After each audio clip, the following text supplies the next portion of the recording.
കടലിനടിയിലേക്ക് പോയി കഴിഞ്ഞാൽ ക്രിസ്മസിനെ ഓർമ്മപ്പെടുത്തുന്ന രീതിയിൽ അല്ലെങ്കിൽ പെരുന്നാളിന് സീരിയൽ ബൾബ് ഇട്ടിരിക്കുന്നത് പോലെ ഓടിക്കളിച്ച് നടക്കുന്ന മനോഹരികളായിട്ടുള്ള കുറേ ജീവികളുണ്ട്.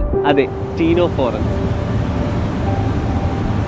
നമ്മൾ അനിമൽ കിങ്ഡം എന്ന ചാപ്റ്ററിൽ 3ാമത്തെ ഫൈലമായിട്ട് പഠിച്ച ഫൈലം ടീനോഫോറയിൽപ്പെട്ട ജീവികൾ. അവരുടെ ഏറ്റവും വലിയ പ്രത്യേകതയാണ് സ്വയം ലൈറ്റ് എമിറ്റ് ചെയ്യാനുള്ള കഴിവ് അഥവാ ബയോലൂമിനസൻസ് എന്ന പ്രോപ്പർട്ടി അവർക്കുണ്ട് എന്നുള്ളത്. ബയോലൂമിനസൻസ് പ്രോപ്പർട്ടി ഈ ഒരു ഫൈലത്തിന്റെ ഏറ്റവും ഇമ്പോർട്ടൻ്റ് ആയിട്ടുള്ള ഡിഫൈനിങ് പ്രോപ്പർട്ടിയാണ്.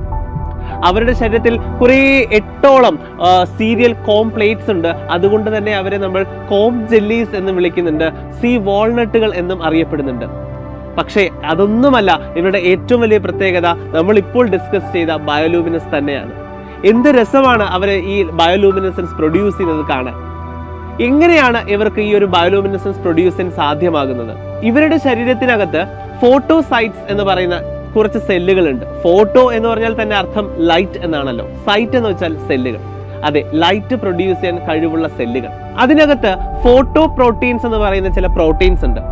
ഈ ഫോട്ടോ പ്രോട്ടീൻസിലേക്ക് കാൽഷ്യം അയോൺസ് വന്ന് ആക്ടിവേറ്റ് ചെയ്യുമ്പോഴാണ് ഇവർക്ക് ലൈറ്റ് പ്രൊഡ്യൂസ് ചെയ്യാനുള്ള എബിലിറ്റി കൈവരുന്നത്. ഈ ഫോട്ടോസൈറ്റുകളിൽ നിന്നാണ് ഇത്ര മനോഹരമായിട്ടുള്ള രീതിയിൽ അവർ ലൈറ്റ് പ്രൊഡ്യൂസ് ചെയ്യുന്നത്.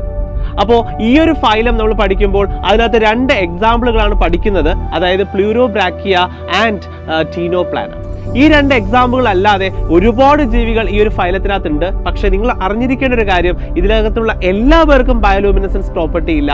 എന്നാൽ കുറേ ജീവികൾക്ക് ബയോലൂമിനസൻസ് പ്രോപ്പർട്ടി ഉണ്ട്. സോ ഇത്തരത്തിൽ കടലിൽ വിസ്മയം തീർക്കുന്ന ഒരുപാട് ഫൈലംസ് ആണ് നമുക്ക് അനിമൽ കിങ്ഡത്തിനകത്ത് പഠിക്കാനുള്ളത്. സോ മറ്റൊരു ഫൈലത്തിന്റെ മുഴുവൻ ഡീറ്റെയിൽസുമായിട്ട് നമുക്ക് വീണ്ടും കാണാം. Till then bye.